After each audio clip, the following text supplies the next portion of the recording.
Hello, this is Chris Pappas from The Critical Listener, and today we're going to review the AudioEngine HD3 speakers, specifically designed for small listening locations like a computer desk.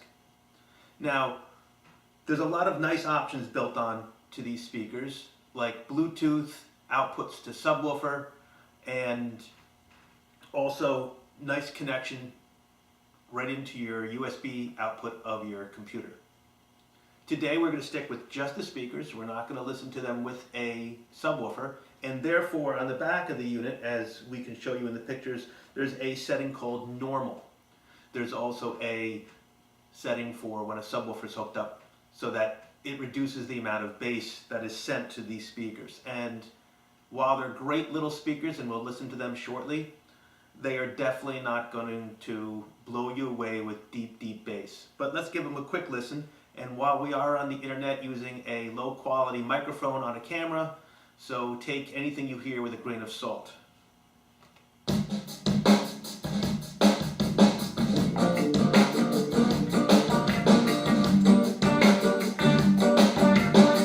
That's the beginning of Citizen Cope.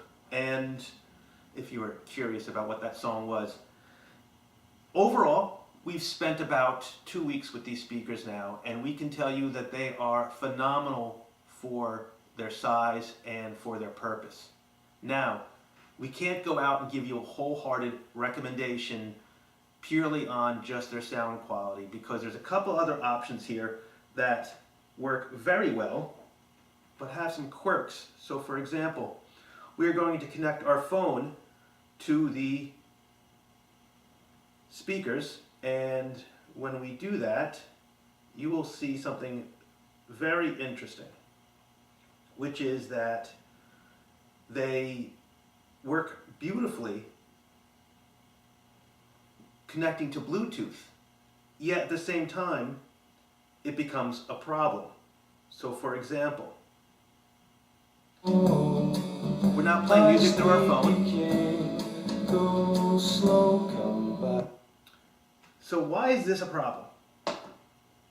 Bluetooth isn't defeatable on these speakers, and we would love to see AudioEngine put a switch on the back to turn off Bluetooth. While we had these working for the last 2 weeks in our demonstration room, we have a few people who work here who have a bit of a sense of humor, and when you're listening to music, someone can connect to their phone via Bluetooth to these AudioEngine speakers within about 100 feet range and play whatever they want. So you might be listening to one type of music, and say you have a bit of a fun child in your house, they can connect and start playing music through here, and you can't stop it.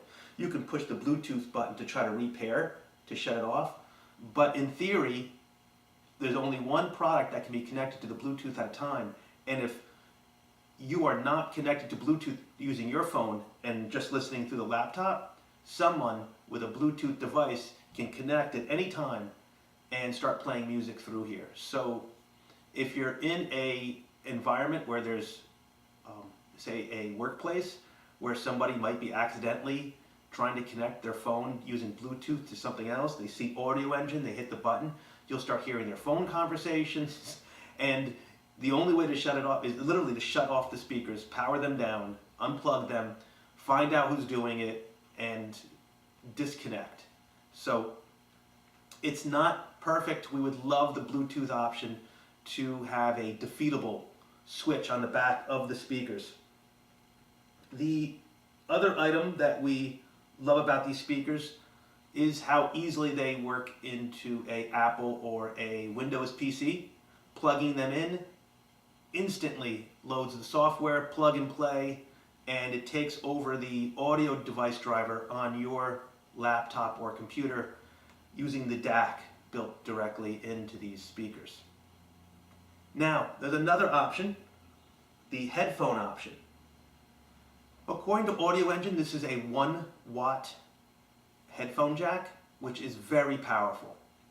So we were quite excited to get our hands onto it, and we listened to the headphone output using 3 to 4 different headphones. AKG, Sennheiser, Grado, and some earbuds from Apple.